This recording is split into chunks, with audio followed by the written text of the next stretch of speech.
우리의 찬양을 홀로 받으사 영광 받으시고 인생을 축복하시고 하나님의 은혜와 사랑을 베풀어 주셔서 인생들로 하여금 이 땅에 행복하고 축복되고 저의 죄를 떠나 하나님과 동행하는 삶을 원하시는 주님, 오늘도 부르사 주와 주님과 동행하게 하시고 말씀의 인도를 받아 푸른 초장 맑은 시냇물가로 인도해 주심을 감사합니다.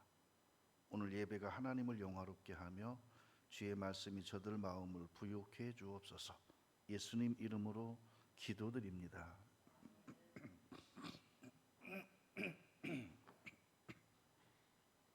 하나님 말씀 봅니다. 창세기 4장 1절부터 8절입니다.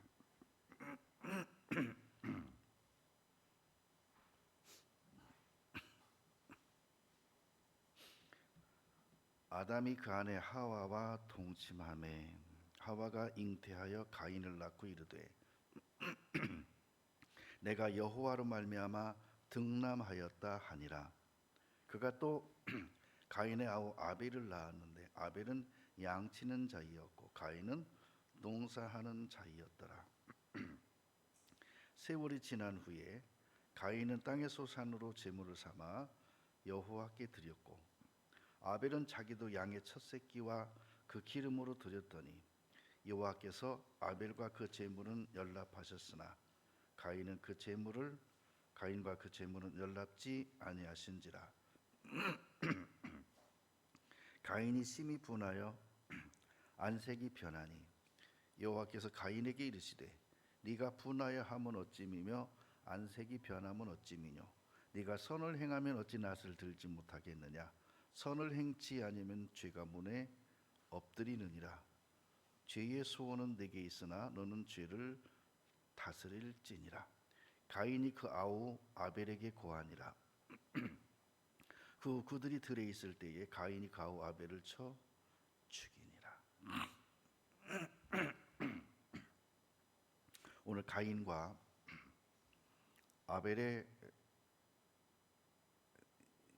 약속된 하나님의 복음을 같이 찾아보면서 내용을 분석해 보면서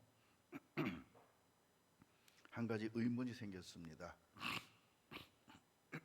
하나님이 아담과 하와를 에덴 동산에서 내어 보내고 나서 화영검으로 입구를 지키셨다가 나중에 에덴 동산을 땅 속에 묻어버렸습니다. 그때 수많은 동식물들이 땅 속에 묻힘으로 석탄과 석유, 원유가 된 겁니다. 근데 성경에 분명히 아벨은 양치는 자였다고 했고 가인은 농사하는 자였다고 했습니다. 곡식의 씨는 어디서 나왔을 것이며 양은 어디서 나왔을까 하는 생각을 갖게 됐습니다.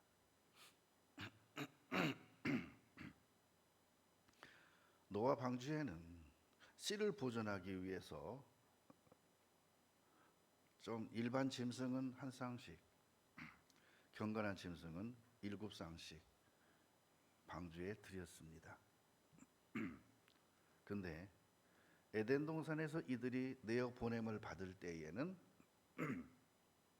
이들을 따라서 짐승이 나왔다거나 곡식을 갖고 나왔다거나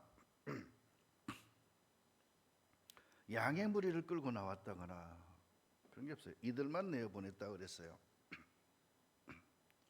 근데 신기하게 아담을 저주할 때에는 근본된 토지를 갈고 그 곡식을 먹고 필경은 흙으로 돌아가 죽으라. 흙을 갈아서 농사를 지어서 먹고 살아라 했다는 거예요.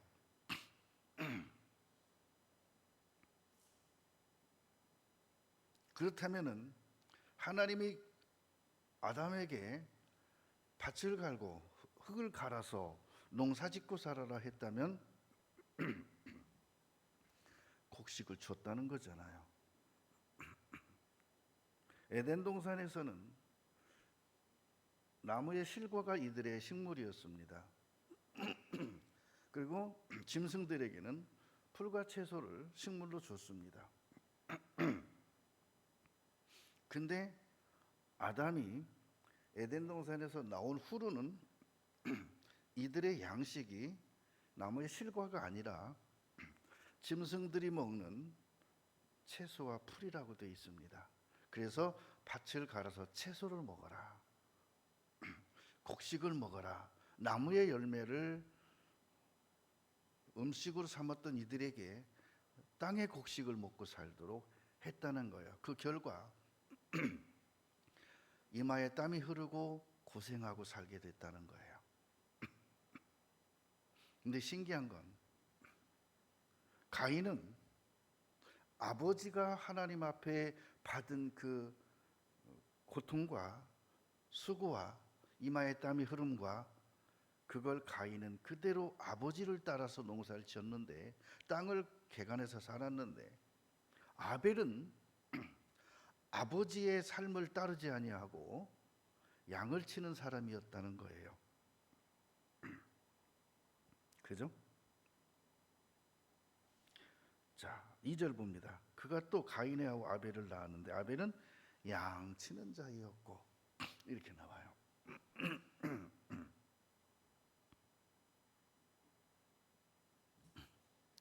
여기서 기록되지 아니했지만 하나님의 말씀 속에 같이 붙여서 드러나 있는 것이 곡식의 씨와 양이었습니다. 이것은 아버지 아담의 잘못, 선악을 알게 하는 실과를 따먹지 말라는 걸 따먹은 죄의 값입니다. 그럼 가인은 그 길을 가면 안 되잖아요. 제가요, 가인의 길과 아벨의 길에 대해서, 길이라는 것에 대해서 생각을 해본 겁니다. 오늘 아침에 교회당에 왔을 때까지만 해도 하나님께서 오늘 전할 말씀에 대한 감동을 안 주시는 거예요. 어제 저녁에 주실 줄 알았는데 어제 저녁에도 말씀을 감동을 안 주셔요. 뭘 전하라고 하는 감동이 안 와요. 교회당에 왔는데도 깜깜해요. 그래서 내 사무실에 들어가면 감동 주시겠지. 앉았는데 감동을 안 주셔요. 그래서 생각을 했습니다. 신약에 있는 모든 복음은 구약에 예언된, 구약 속에 이미 천사가 전하여준 복음이 실질적으로 나타난 것이 신약이고, 구약은 약속인데 창조도 약속이고, 창조 속에 하나님의 구속사가 들어있고, 아담과 하와 속에 구속사가 들어있고, 가인과 아벨 속에 영원한 속죄가 들어있는데 하는 생각이 들면서 가인과 아벨에 대해서 기본적으로 아는 게 있지 않습니까? 그래서 기본적으로 아는 것에 대해서 이렇게 생각하는데 갑자기 생각 속에 길이라는 게 딱 떠올라요. 내가 생각한 게 아니라 성경에도 가인의 길이라고 돼 있어요. 가인의 길. 그래서 가인의 길은 무슨 길인가 그랬더니 죄인의 길이요, 인간의 길이요, 육신의 길이요, 종교의 길이요, 아담의 길이었던 거예요. 근데 신기하죠? 하나님께서 분명히 아담과 하와에게 가죽옷을 지어 입혔다고 했는데 왜 가인은 농사하는 저주받은 것만 따라 하지? 왜 가죽을 버리죠? 이것에 대해서 제가 충격을 받았어요. 차라리 농사를 배우지 않더라도 양의 가죽으로 하나님께 제사 드리는 것만큼은 이거는 절대적인 건데 왜 그걸 안 하고, 왜 자기가 농사한 걸 가지고, 농사는 저주의 산물이지 않습니까? 그때 당시만 해도 저주받은 거잖아요. 그분들은 토지를 갈고 먹으라 했잖아요. 왜 그걸 드릴까? 사람은요, 어기심이란 게 있죠. 엉뚱한 마음, 반대 마음, 억장 지른다 그러죠. 그래서 그랬어요. 이 가인의 길이요, 하나님이 아버지를 징계하신 일에 대해서 이 가인이 분통을 터뜨린 것 같아요. 그러니까 얼마나 하나님 앞에 큰 죄가 됩니까? 그러면서 곡식으로 제사를 드린다는 것 자체가요, 하나님께 드리면서 보자, 하락해서 한 거요 하고 갔다 내 질렀다는 뜻이 같이 들리는 거예요. 우리 신앙이 그럴 수 있어요. 근데요, 한 가지, 요셉이라고 하는 분은 분명히 하나님으로부터 꿈으로 약속을 받았지만 그가 애굽으로 팔려가 종이 되었고 억울하게 감옥에 갇혔지만 그는 하나님께 대하여 무슨 이런 약속이 무슨 이런 게 있습니까 하고 따지지 않고 기다렸어요. 자기를 높이 세워서 형제들과 부모님이 자기 앞에 절하는 날이 오기를 기다렸던 거예요.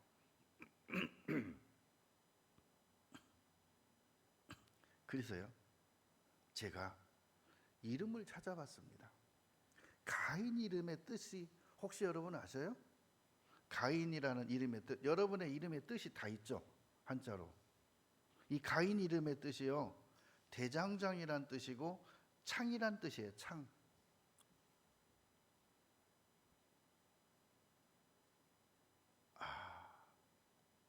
근데요,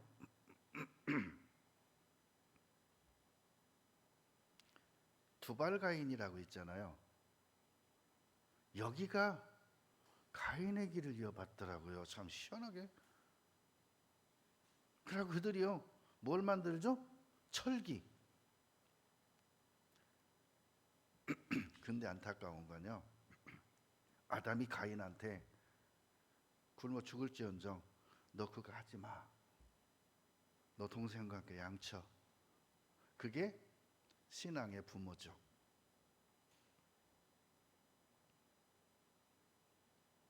그리고 가인이 이제 자녀를 낳기 시작하는데 라멕을 낳게 되고 유발을 낳게 되고 이렇게 쭉 낳거든요. 이 가인의 길을 가는 사람들의 특징이요, 계속 죄를 전승받아서 죄를 지어요. 근데 아벨은요, 아버지가 하나님으로부터 근본된 토지를 가르라고 했는데 그거를 전승받지 않고 아버지에게 어머니에게 입혀준 가죽옷을 전승을 받아요. 아벨은. 여러분, 세상은 죄악되어 있습니다. 참 많은 죄가 성행합니다.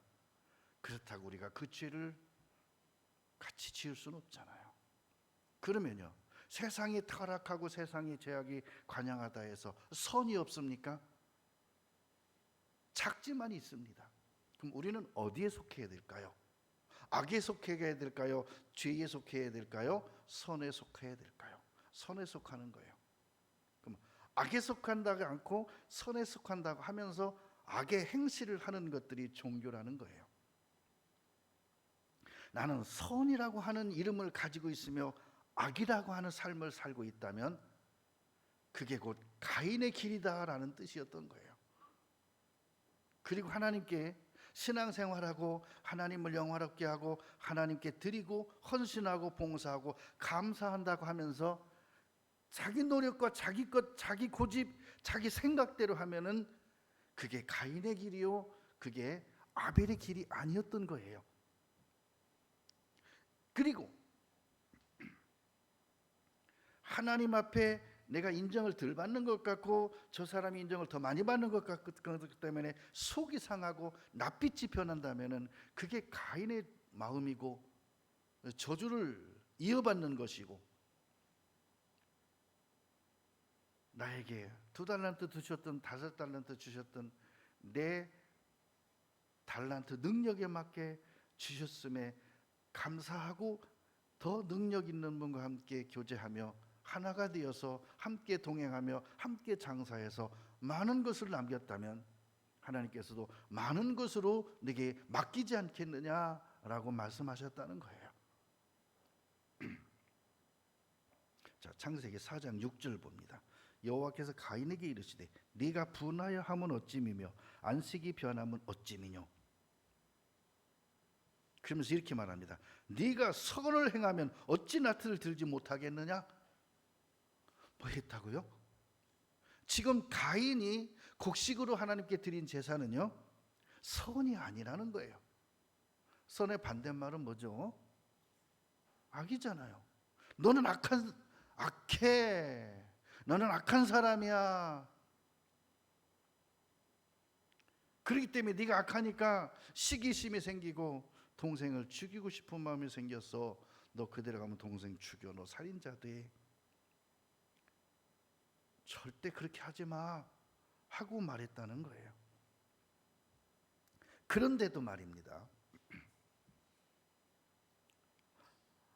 아담의 저주받은 것을 자기 삶으로 영입한 가인은 하나님의 군고가 들리지 않는다는 거예요. 하나님의 경고가 들리지 않는다는 거예요. 마음의 귀에 어두워진다는 거예요. 마음의 등불이 꺼지고 눈이 어두워지고 양심이 어두워지는 거예요. 그랬다면은 이제라도 욥의 친구들처럼 드려야죠. 그죠? 양과 재물을 가지고 드려야죠. 그랬으면 욥과 더불어 제사를 드림으로 말미암아 그들의 죄가 용서됐잖아요. 근데요, 이렇게 말씀하신 하나님 앞에서도 가인이 돌이키질 않고 양의 제사로 다시 드려야 됨에도 불구하고 거기서 끝맺 좀 맺어버려요. 드렸다 이거야. 여러분, 드렸는데 실패했으면 다시 드려야죠. 근데 다시 안 한다는 거예요. 이게 악한 거예요. 한마디로 회개치 않는다는 거예요. 누가? 가인이. 누가 회개 안 하듯이, 아버지가 회개 안 하듯이 지도 회개 안 하는 거예요. 그리고요, 회개하지 않다 보니까요, 16절 봅니다. 16절. 가인이 여호와의 앞을 떠나 나가 에덴 동편 놋 땅에 거하였더니, 아예 아벨이 살던 그 지역, 하나님이 항상 그곳에 자주 오셨어요. 누구 때문에 오셨을까요? 아벨 때문에 오신 거예요. 아벨과 동행하기 위해서, 아벨을 축복하기 위해서, 아벨을 사랑하기 때문에 오실 때마다 가인의 집에 들렸다 가셔요. 그것도 기분 나쁜 거예요. 오면 우리 집에 먼저 오지 왜 동생 집에 먼저 갔다가 가는 길에 우리 집에 인사하러 와? 아주 그것도 기분 나쁜 거예요. 기가 막히죠? 이게 드라마틱하더라고요. 생각해 보니까 기분이 나쁠 수밖에. 근데요, 그런다고 아예 떠나버리면, 그리고 아벨이 죽고 나면 하나님 거기서 오실까요? 안 오셔요.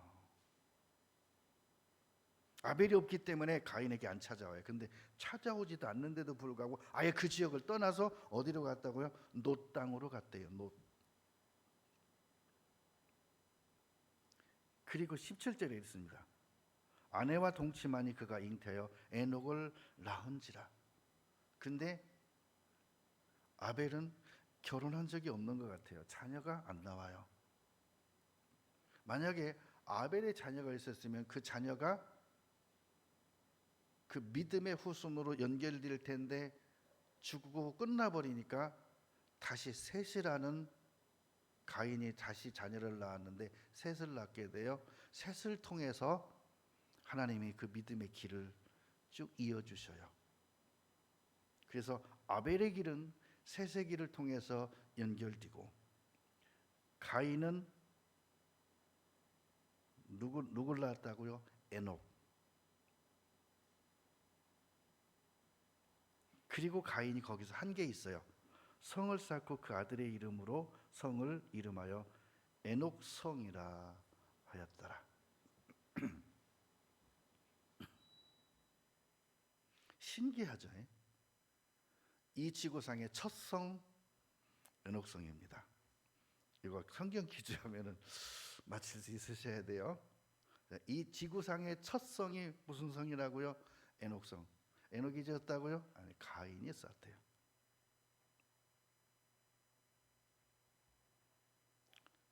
이게 성이 뭘 뜻할까요? 이제 세상에서 자기 소망을 자기가 쌓겠다는 거예요. 그리고 그곳에서 쾌락을 추구하고 삶의 안녕을 추구하고 좀 잘 먹고 잘 살아보자는 거예요. 그 결과 그의 자손들은 급속도로 타락을 합니다. 자손들에게 악영향을 끼쳐요. 악영향은 어디서부터 왔다고요? 아담으로부터, 가인으로부터, 라멕으로부터, 그죠? 에녹으로부터 쭉 이어져요. 19절. 라멕이 두 아내를 취하였으니, 이거 뭐 인자는 뭐 세상 막 가는 거예요. 막 가. 이거 뭐 거침없이 갑니다. 두 아내를 취했으니 하나의 이름은 아다요 하나의 이름은 실라며. 아다는 야발을 낳았으니 그는 장막에 거하려 육축 치는 자의 조상이 되었고, 가의 이름은 유발이니 그는 수금과 퉁소를 잡는 자의 조상이 되었고, 실라는 두발가인을 낳았는데 그는 동철로 각양 칼날 날카로운 기계를 만드는 자요 두발가인의 누이는 나아마였더라. 나아마의 대표가 뭐죠? 음탕한 여인입니다. 나아마가 아주 기생 뺨치는 음탕한 사람입니다. 이렇게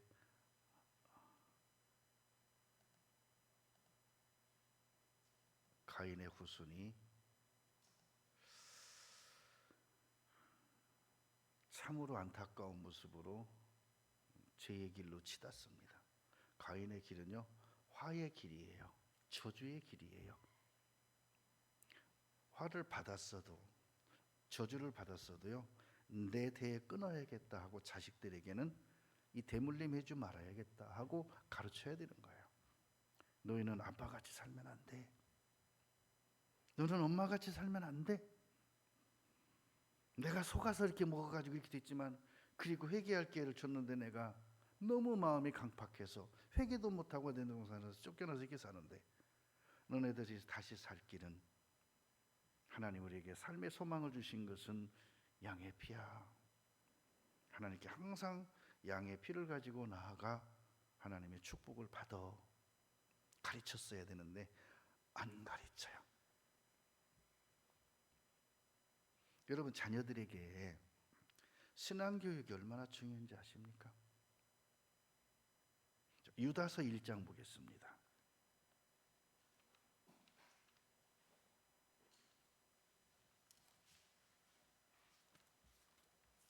유다서 1장 11절 봅니다. 화 있을진저 이 사람들이여. 이 사람들이 누구예요?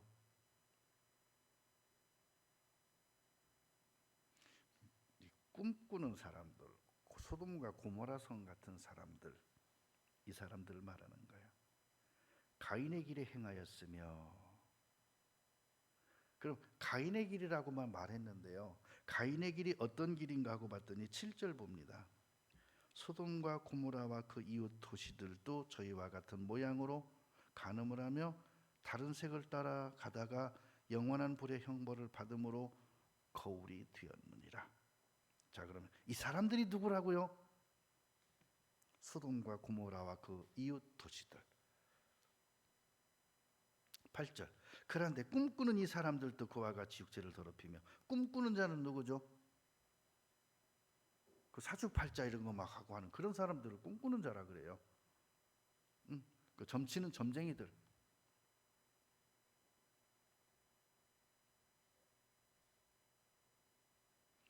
그리고 나서 이렇게 말합니다. 10절에 이 사람들은 무엇이든지 그 알지 못하는 것을 회방하는도다. 뭐라고요? 알지도 못하면서 핍박해요. 여러분, 교회는 막 핍박해도 된다고 생각해요. 이 동네 사람들이요, 목사님은요 함부로 대어도 된다고 생각해요. 교회는 핍박해야 된다고 생각해요. 말도 안 되는 거 갖고 쫓아와요. 어저께 비 왔잖아요.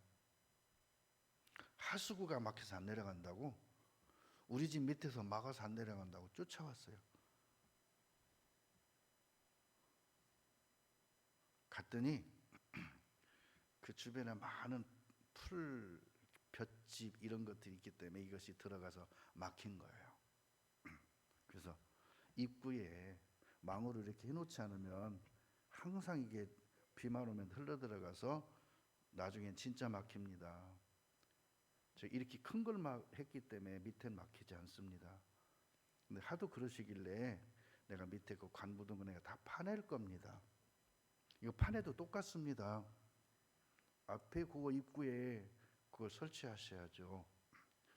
뭐 뭔 일만 있으면 내 탓을 자꾸 하시는데 그 마음부터 바꾸시오. 그러다 큰일 나 당신. 그래서 그러다 죽을 수 있어. 왜 쓸데없이 나한테 와서 자꾸 엉겨 붙으냐고 막 해버렸어요. 아주 화가 나서 어제 아침에 일찍 일어나 갖고 묵상하고 앉아서 아직 옷도 안 입었는데 밖에 나서 부르는 거 있지. 뭐라고 부르는지 아세요? 어이 장식 이렇게 부른다니까. 목사인 줄 알면서.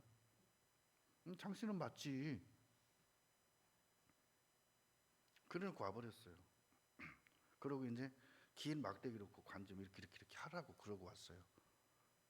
그리고 오면서 보니까 마당에 서 있길래 물 빠졌어요 그랬더니 이렇게 몇 번 하니까 빠지대.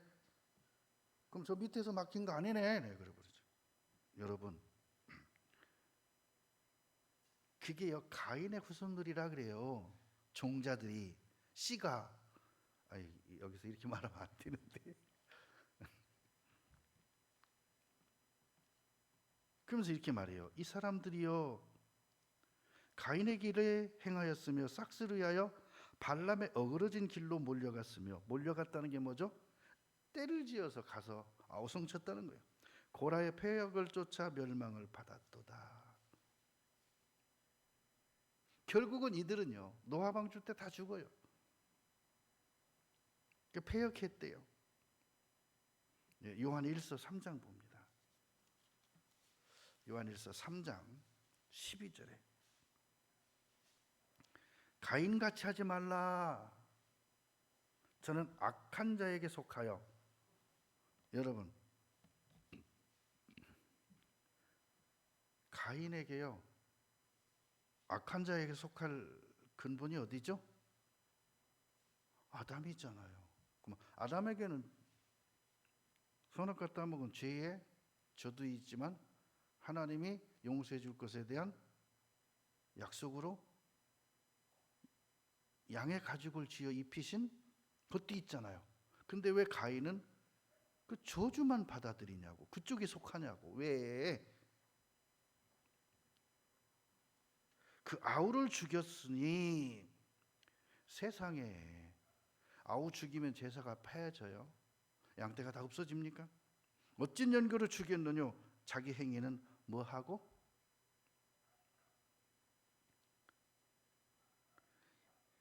악의 근본이 뭐라 그랬죠? 선악과 따먹은 죄의 저주.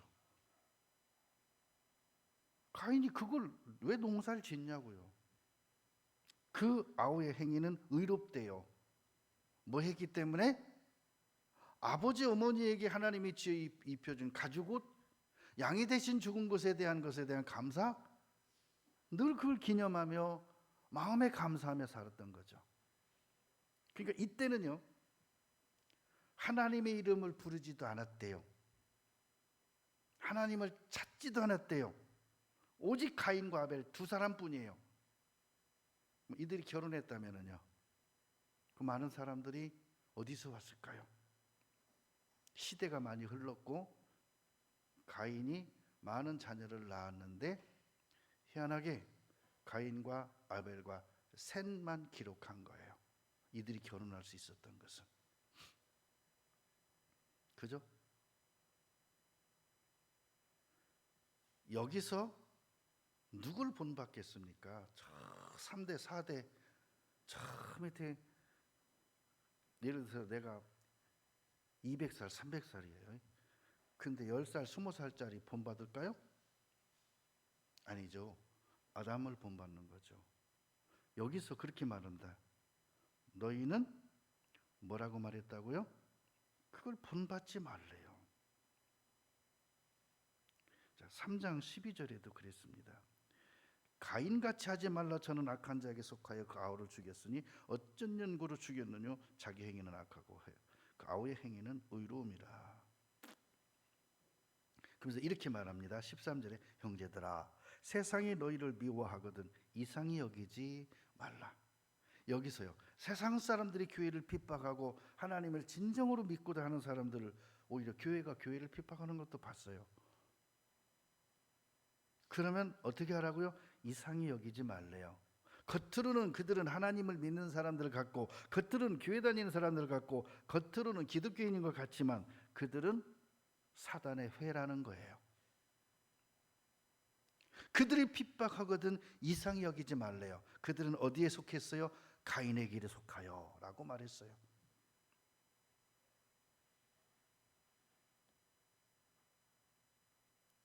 아벨의 길은요. 자, 아벨의 이름의 뜻이 뭔지 아셔요? 안타깝더라고요. 수증기 허무란 뜻이에요. 아벨이란 뜻이. 그래서 생각해 봤어요. 왜 아벨의 삶은 양치기였고 양의 첫 새끼로 하나님께 드려서 하나님이 그 예물을 받으셨음에도 불구하고 그가 이렇게 허무하게 죽게 했나? 수증기와 같이 날라가 없어지게 했나? 수증기 허무란 뜻은요, 하늘에 기록도 안 됐다는 거잖아요. 네? 날아갔다는 거잖아요. 그냥 바람과 함께 사라졌다는 거잖아요. 왜 그랬을까?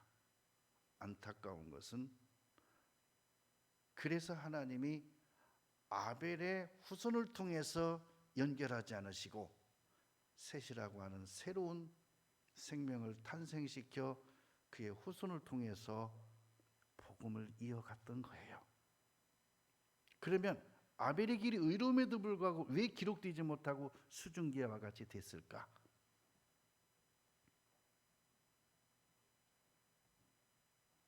마치 욥처럼 이 제사가 다인 줄로 생각한 거예요. 그러니까 가족의 의미는 대속이라는 것에 대한 생각 못하고 그냥 아버지가 하니까 그냥 습관적으로 했는데도 불구하고 그걸 의롭게 보신 거예요.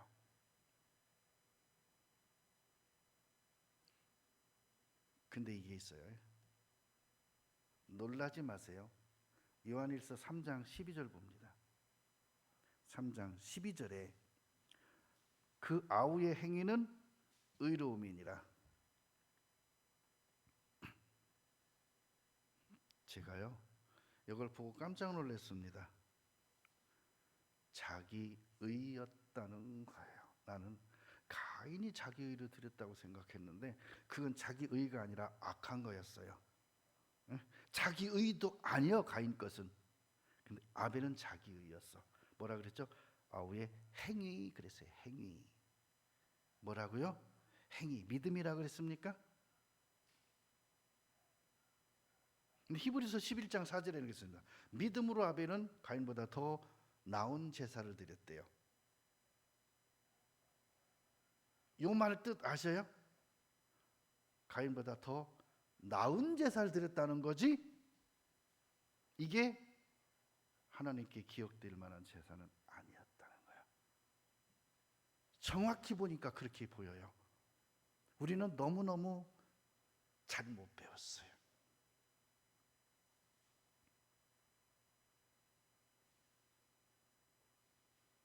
여러분, 그래서 구약의 율법으로 주신 것은 무시하고 없어지는 게 아니라 이것에 대한 완성은 누구라고요? 예수 그리스도.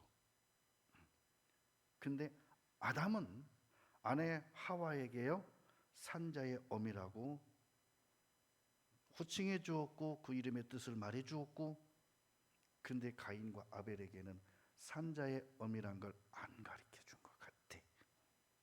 생명의 역사를 안 해준 것 같아. 그러니까 그냥 하나의 행위요, 행위. 뭐라고 말했죠? 아우의 행위는 이랬어요. 여러분, 믿음과 신앙이 행위에만 있습니까?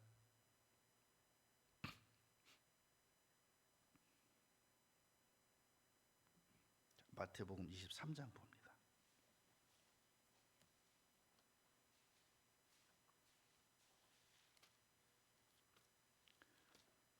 너무 관념적으로, 너무 생각 없이 그냥 그러다 보면요 어떤 결과가 나오는지 아세요? 내 신앙이 치고고요, 내가 성경 제일 많이 알고요,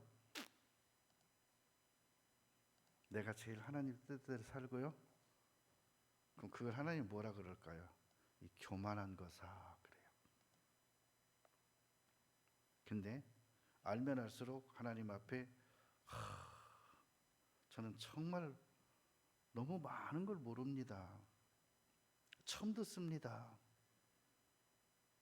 하나님의 깊은 것을 통달하신 성령의 깨우침이 필요합니다 라고 엎드리는 게 겸손이지, 이 모든 것을 알게 해주시니 감사합니다. 저 세리와 같지 아니함을 감사하나이다. 오호 이것 봐라 이러는 거예요. 오호 이놈 봐라 이렇게 되는 거예요. 나는 저 세리와 같지 아니함을 감사하나이다. 다른 사람들과 같지 아니함을 감사하다. 그리고 성경에 그렇게 나왔죠. 서서라고 말해요. 저 사람은요, 세리는요 엎드려서 고개도 못 들고 나는 죄인이로소이다 하는데, 이 바리새인은요 나는 저 세리와 같지 않으면 한다. 그것도 서서 이러면서.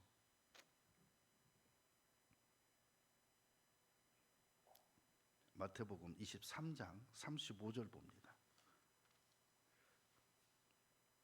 그러므로 의인 아벨의 피로부터 성전과 제단 사이에서 너희가 죽인 바라가의 아들 사가랴의 피까지 땅 위에서 흘린 의로운 피가 다 너희에게 돌아가리라. 여기서 의로운 피는요 아벨의 피라 그랬어요. 그리고 성전과 제단 사이에서 죽임을 당한 사가랴의 피라 그랬어요. 여기서 한 가지 말을 안 한 게 있어요. 예수님의 피. 그래서 여러분 보세요. 아벨의 피는 무엇을 말하느냐면요, 대속의 피, 양의 피죠. 대속의 피를 뜻하는 것이고요. 사가랴의 피는 무슨 뜻을 뜻하죠? 사가랴의 피는 성전된 자기의 피를 말하는 거예요. 사가랴가 어디서 죽었다고요? 성전에서, 제단에서.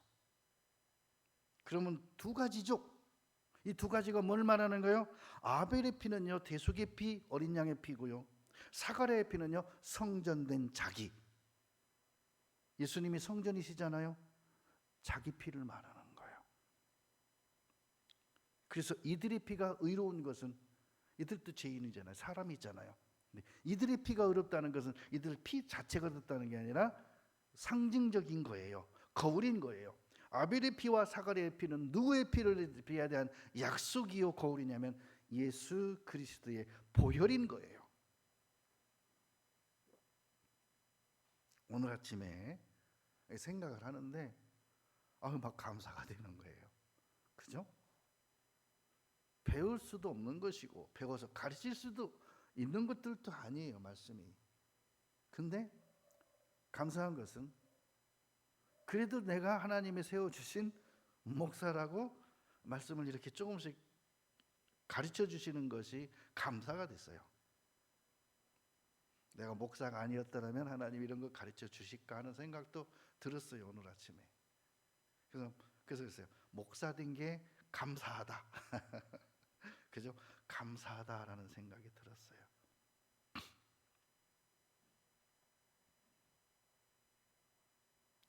내가 진실로 너희에게 이르노니 이것이 다 이 세대에게 돌아가리라. 그래서 뭐예요? 결국은 예수 죽인 죄값으로 이스라엘이 1900년 이상 2000년 가까이 전 세계로 뿔뿔이 흩어지고 나라는 완전히 황무지가 되고 이들에게 칼과 죽음이 따랐잖아요.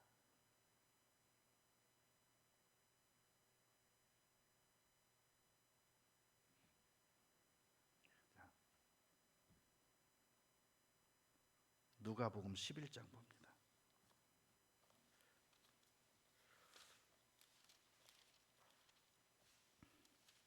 누가복음 11장 51절에 곧 아벨의 피로부터 제단과 성전 사이에서 죽임을 당한 사가랴의 피까지 하리라. 내가 너희에게 이르노니 과연 이 세대가 담당하리라. 아벨의 피는요, 아벨은요 양처럼 그냥 죽어서 아무 흔적도 없이 사라지는 존재였어요. 예수님이 세상에서 그래요. 예수님이 십자가에서 돌아가셨지만 그 유대 권력자들은요, 심지어는 예수님의 시체까지 도적이 훔쳐갔다라고 서로 짰대요. 그렇게 말하라고. 예수님이 부활해서 무덤이 열렸잖아요. 이제 보고가 됐잖아요. 그러니까요, 그랬대요. 도적들이 와서 예수님 시체 훔쳐갔다라고 말하라고. 부활했다고 하는데도 그렇게 얘기해요. 그렇게 예수님 부활했다고 갖다 전하니까 뭐란지 아세요? 훔쳐갔다고 말하라고.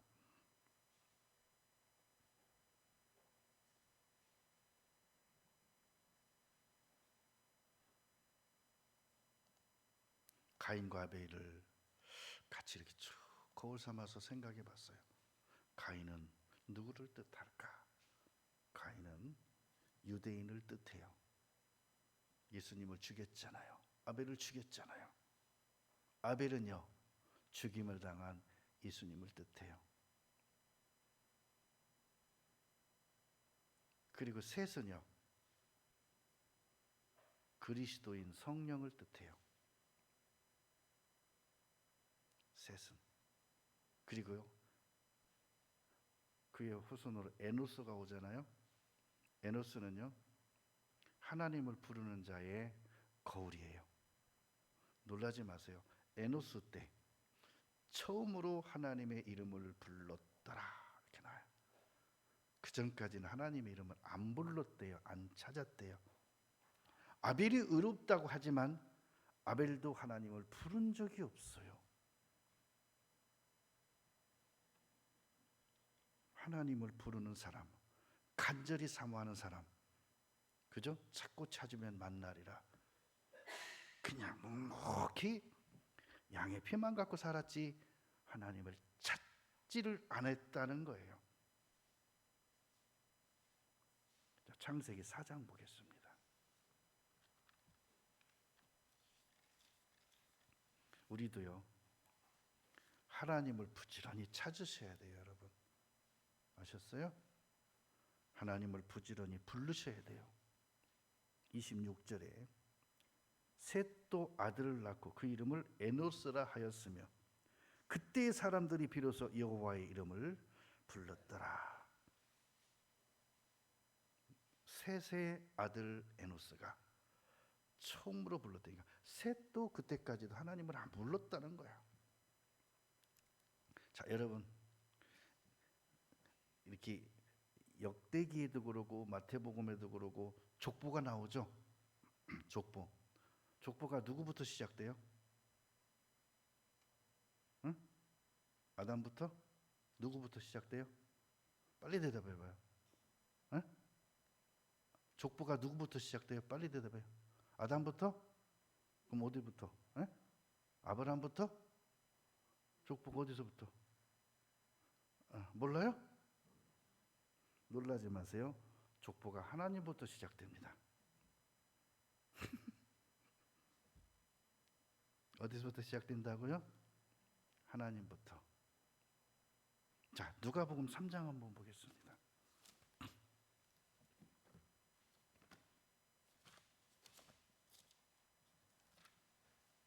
누가복음 3장 38절에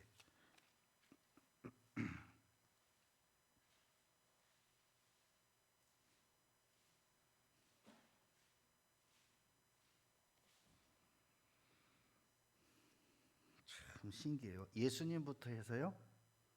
족보가 하나님부터 예수님까지 온 거를 지금 기록했거든요. 그래서 쭉 거꾸로 족보를 올라가는데요. 38절에 그 이상은 에노스요. 자, 에노스가 누구죠? 셋의 아들이죠. 그 이상은 누구예요? 셋이요. 그 이상은 누구예요? 아담이요. 이상하죠? 그 이상은 누구라? 족보가 누구부터 시작돼요? 하나님으로부터. 이거 여러분 굉장히 중요한 것 같아요. 저도요 처음 봤어요. 이 성경 엄청 읽었는데 오늘 처음 봤어요. 족보의 시작이 하나님이라는 거. 역대상 1장 한번 보겠습니다.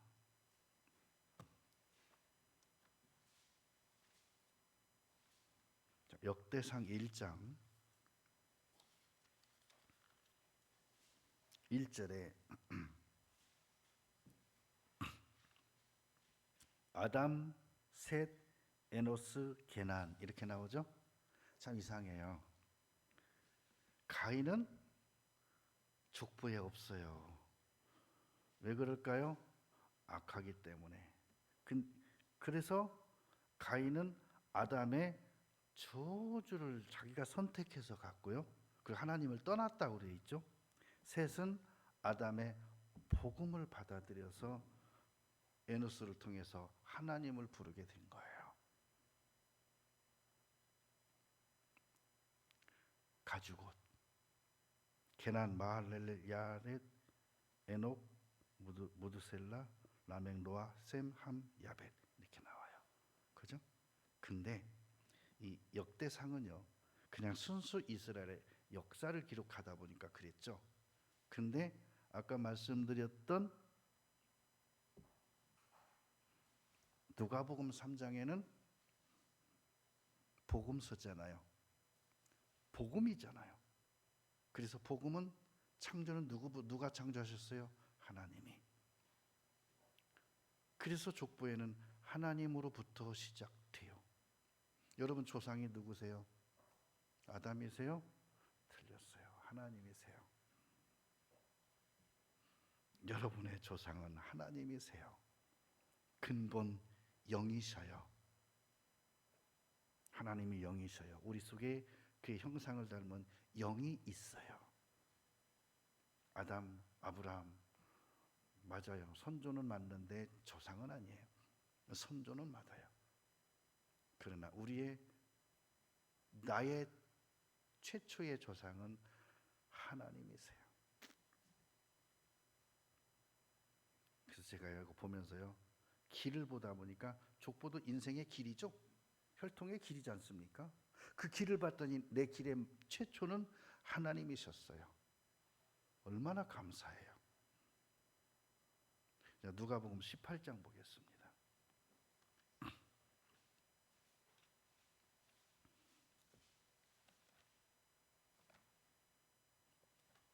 누가복음 18장 11절에 바리새인은 서서 따로 기도하여 가로되 하나님이여 나는 다른 사람들 곧 토색 불의 간음을 하는 자들과 같지 아니하고 이 세리와도 같지 아니함을 감사하나이다. 이게요 가인의 길이었어요. 가인의 길. 그러니까 종교인들이요 전부 가인의 길을 가고 있어요. 가인의 길은요 행위라고 그랬어요. 종교적인 것 대표예요. 근데 아벨은요 은혜, 신앙의 대표예요. 그 은혜와 신앙의 대표, 신앙은 뭘 가리켜요? 예수 그리스도의 부활을 말해요. 근데 아벨은 묵묵히 제사만 지내고 살았어요. 누구처럼? 욥처럼. 근데 아브라함은 제사를 드리고는 삶이 아니었지만 늘 하나님을 불렀어요. 욥은 하나님을 부른 적이 없더라고요. 성경에 보니까. 욥기서 보셔요. 욥이 하나님을 불렀던가요? 나중에 작살 나고서 부르죠. 하나님 어쩐 일입니까? 그러고. 그전에는요, 하나님 부르기가 아니라 그냥 애들 바라보고 혹시나 잘못했을까 해서 제사 지내고. 가인은요, 높아진 종교인의 마음이에요. 그리고 아벨은 온유하고 겸손하신 예수님의 마음이에요. 나는 마음이 온유하고 겸손하니 나의 멍에를 메고 내게 배우라. 그러니까 아담을 통해 배우는 것은 가죽옷의 대속이고요. 그렇죠? 근데 가인은 아버지를 통해 배우는 게 저주받은 농사를 배웠어요. 아벨은 아버지의 가죽옷을 봤는데 말을 안 해주니까 자기 생각대로 그냥 자기 생각대로 이해해서 해버렸어요. 여러분, 무디가 집회를 끝나고 돌아가려고 하는데 청년이 뒤에 와서 묻더랍니다. 목사님, 제가 무엇을 해야 구원을 얻을 수 있겠습니까? 목사님이 이렇게 뒤로 보면서 그랬대요. 너무 늦었네. 무슨 말일까요? 이거 눈치챈 사람, 무디가 너무 늦었다고 한 의미를 아시는 분 빨리 얘기해봐요. 그러니까 청년이 물었습니다. 집회가 끝났기 때문에 안 된다는 말입니까? 무디가 대답했습니다. 자네가 무엇을 하기에는 너무 늦었어. 무슨 뜻일까요? 예수님이 벌써 다 뭐 했다고? 해놓으셨네. 이래서 자기가 뭘 해야 구원받는다고 생각하는 거예요. 바리새인들의 생각이에요. 무엇을 하여야 영생을 얻으리까 그랬잖아요. 그러니까 자네가 뭘 하기에는 너무 늦었네. 예? 제가 늦게 와서 그런다는 거예요? 아니, 예수님이 벌써 구원을 이루어 놓으셨어. 그랬다는 거예요. 야, 제가요 이 그 글을 보면서요, 누가 물었을 때 그냥 준비된 대답이 아니잖아요. 속에 있는 걸 여러분 배운 거 말하보면요 자꾸 생각도 안 나고요. 뭐라 했더라? 몇 번 반복하고 연습하고 막 이러잖아요. 지식이잖아요. 그거는 그냥 누가 물어보면요 알아듣기 쉽게 그냥 편하게. 너무 늦었네. 그럼 그쪽에서 오해해요. 아, 늦게 왔다는 말입니까? 아니, 자네가 구원으로 해서 뭘 하기엔 너무 늦었다고. 에? 어떡하란 말이에요? 예수님이 다 해놨어. 이 말이 어렵습니까? 근데 이걸 배워 살려면 되게 어렵습니다. 이 말 자체가 안 나와요. 순간 당황해요. 그럼 뭐라 그러죠? 네 이웃을 네 몸과 같이 사랑하고 막 이제 이렇게 대답해 주는 거예요. 내가 어려서부터 지키었나이다. 한 가지 부족하다. 재산 다 팔아 바치고 와. 이러는 거예요. 여러분, 그렇게 대답하면 누가 구원받습니까? 그래서요, 사나 죽으나 내 속에 있는 복음은, 내 속에 있는 생명은 믿음으로 말하는 거예요. 히브리서 11장 봅니다. 11장 4절에 믿음으로 아벨은 가인보다 더 나은 제사를 하나님께 드림으로 의로운 자라 하시는 증거를 얻었으니 하나님이 그 예물에 대하여 증거하심이라. 그러니까 이겁니다. 아벨의 의로움은요, 아벨 자체가 의로서가 아니라 아벨이 드려진 예물이 뭐에 대한 예물이라고요? 어린 양의 피, 대속의 피, 그것 때문에 하나님의 의롭다 받으셨다. 그러면 우리의 의는 어디에 있습니까? 우리의 의도 예수 그리스도의 보혈에 있는 거예요. 예수님 때문에 내가 의로운 것이요. 그렇죠? 하나님이 내 죄를 대신해서 예수님이 죽으시고 그 피를 흘리셨다는 걸 보실 때 너의 죄가 사해졌다는 것을 보시고 하나님이 나를 뭘로 여겼어요? 의로 여기신다는 거예요. 저가 죽었으나 그 믿음으로써 오히려 말하느니라. 믿음이 뭐예요? 양의 피예요.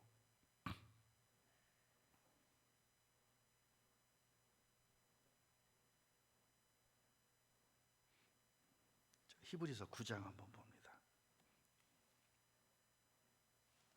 히브리서 9장 12절에 염소와 송아지의 피로 아니하고 오직 자기 피로 영원한 속죄를 이루사 단번에 성수에 들어가셨느니라. 뭐라고요? 염소와 송아지의 피로 아니하고, 그러니까 아벨의 피로 하지 아니하고 사갈의 피로 하지 아니하고 누구의 피로? 예수님의 피로. 어린 양의 피는 거울입니다. 사갈의 피는 실질적으로 예수님이 하실 것에 대한 예언이요, 약속이요, 그렇죠? 거울입니다. 근데 이것을 영원히 해놓으셨대요. 그러니까 아벨의 피가, 예수님이 십자가에서 아벨의 피도 다 이루셨고 아담으로부터 온 세상의 죄를 다 이루신 거예요. 그래서 아벨은 지구상의 최초의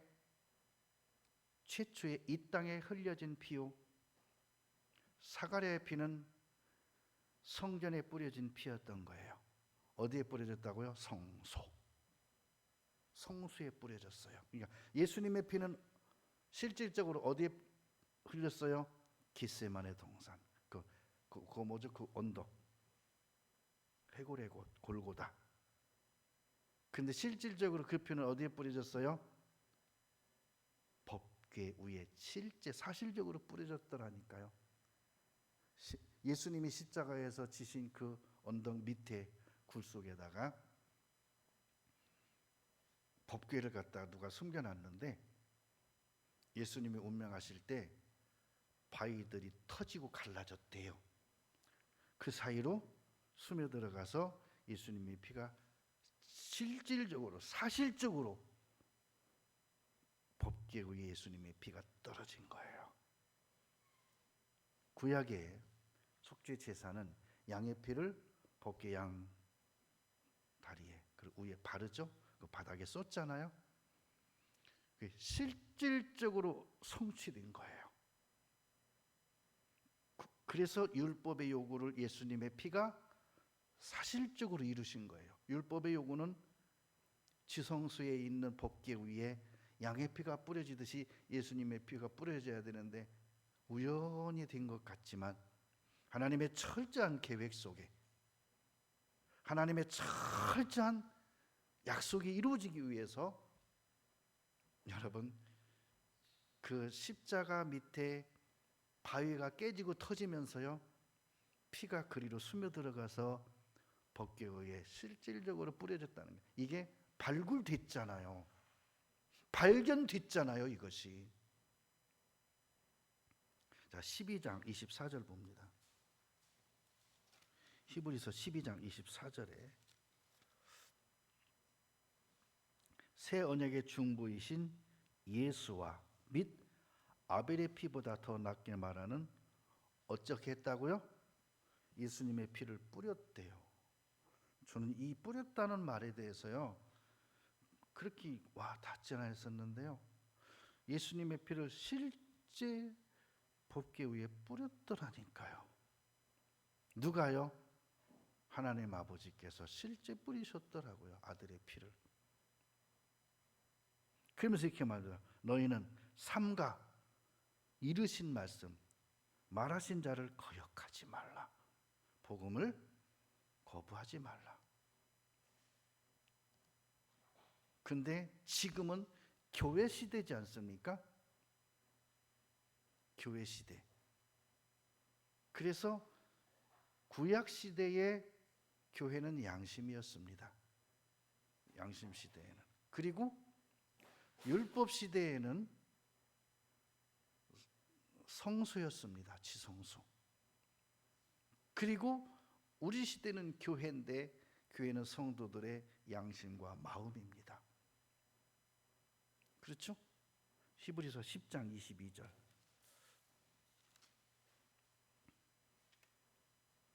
우리 마음의 뿌림을 받아. 근데요, 지금 놀란 게 있습니다. 창세 때부터요, 천사에 전해준 복음은 어디에서 살아 역사했냐면 양심 속에 살아 역사했습니다. 우리는 양심 시대가 아닌데도 불구하고 예수님의 피는 우리 양심에 뿌렸대요.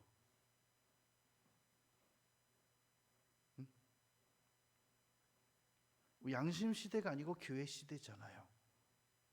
그런데도 불구하고 예수님의 피는 우리 양심의 악을 깨닫고 몸을 맑은 물로 씻었으니, 근데 앞에 양심의 뿌림을 받아, 마음의 뿌림을 받아라고 돼 있어요.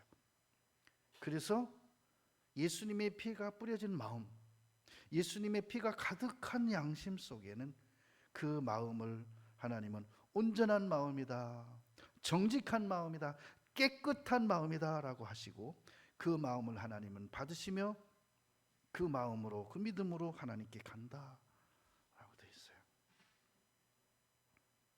여러분, 종교적인 거 벗어버립시다. 아무런 유익이 없어요. 오히려 잘못하면 저주만 있어요.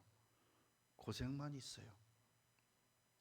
여러분, 인간적인 거, 육신적인 거, 그리고요, 윤리적인 거, 도덕적인 거, 하나님이 윤리 도덕 모르시겠습니까? 율법 속에 다 들어있잖아요.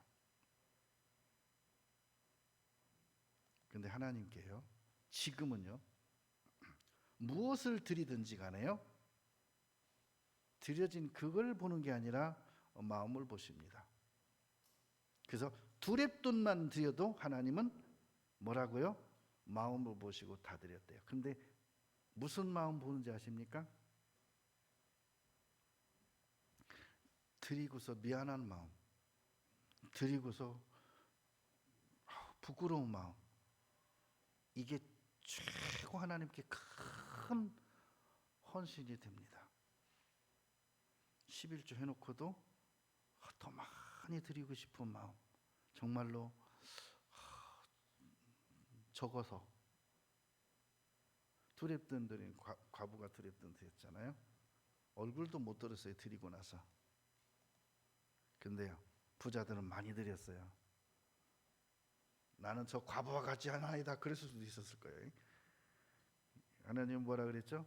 그들보다, 그들이라 그랬죠. 여기 오늘 헌금함에 든 모든 사람보다 가장 많이 넣었느니라, 드렸느니라.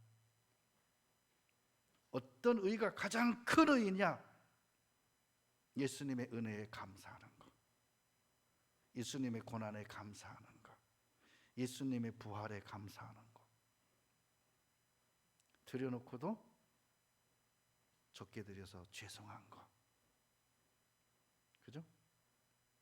그게요, 윤리 도덕이 아니라 겸손이에요. 주님을 위해서 헌신하고 봉사해놓고도 많이 못해서 미안한 거. 일주일 내내 나 자신을 위해 살아놓고 주일날 한번 와서 딱 예배만 따먹고 간다는 생각에 죄송한 거, 이런 거. 예? 하나님이 그걸 책망하진 않아요. 마음이지. 일주일 내내 와서 산다는 것도 중요하겠지만요, 그 모든 걸 하신 예수님, 이루신 예수님, 내가 이렇게 열심히 해야 복 받을까요? 내가 월요일부터 일요일까지 하루도 빠지지 않고 내가 교회 안에서 아예 막 살아야 내가 복을 정말 대박 날까요? 로또 당첨될까요? 어리석은 자요, 일주일에 단 한 번만 와도 너 마음이 하나님 앞에 겸손한 마음이면, 그 마음이 무슨 마음? 죄송스러운 마음, 송구한 마음. 그러면 그게 된 거예요. 그죠? 잘났네, 많이 했네, 교만이라 그랬어요. 여러분, 천천의 금수강산을 다 갖다 드린들 하나님이 기뻐하시겠느냐라고 하셨어요. 중요한 건 겁니다. 가인은요, 곡식을 들여놓고요, 마음에 자기 스스로 뿌듯했어. 들여놓고. 아벨은요, 양 들여놓고요, 할 말이 없었어. 하나님이 누구 것을 의롭다 하셨다고요? 하나님의 의를 보고, 하나님의 거룩을 보고, 하나님의 대속을 보고, 양의 피를 보고, 양의 피를 의지해서 드리는 거 보고, 그 피를 보고 아벨을 의롭다 한 거예요. 그 피를 보고. 그래요. 나의 의는 오직 하나님께 있습니다. 나의 나된 것은 하나님의 은혜라고 사도 바울도 고백을 했습니다. 이 한 주간 보혈을 의지하셔요. 가슴속에 보혈을 품고 사세요. 감사하고 사세요. 삶이 하나님을 어떻게 열어주시는지 기대해 보세요. 에덴 동산을 열어주실지, 하늘의 보고를 열어주실지, 솔로몬의 부귀영화를 허락하실지. 최고의 복은 겸손입니다. 기도하겠습니다. 감사합니다. 오늘도 우리 눈을 열어서 하늘의 보고를 보게 하시고, 하나님의 마음을 보게 하시고, 하나님의 사랑을 알게 하시고, 은혜에 감사하는 마음을 허락해 주심을 감사합니다. 우리가 가인처럼 종교에 있는 모습으로, 육신의 모습으로 나중심애로 살지 아니하고 오직 예수 그리스도와 같이 자신을 하나님께 드려 온 세상의 죄를 구원하듯이, 우리 또한 주님과 복음을 위해서 나 시간과 물질과 모든 것을 주님께 희생해서 주님의 나라를 확장시키고 교회를 성장시키기 원합니다. 우리를 사용하시고 우리를 통해 우리 부흥교회를 성장시켜 주옵소서. 예수님 이름으로 기도드립니다.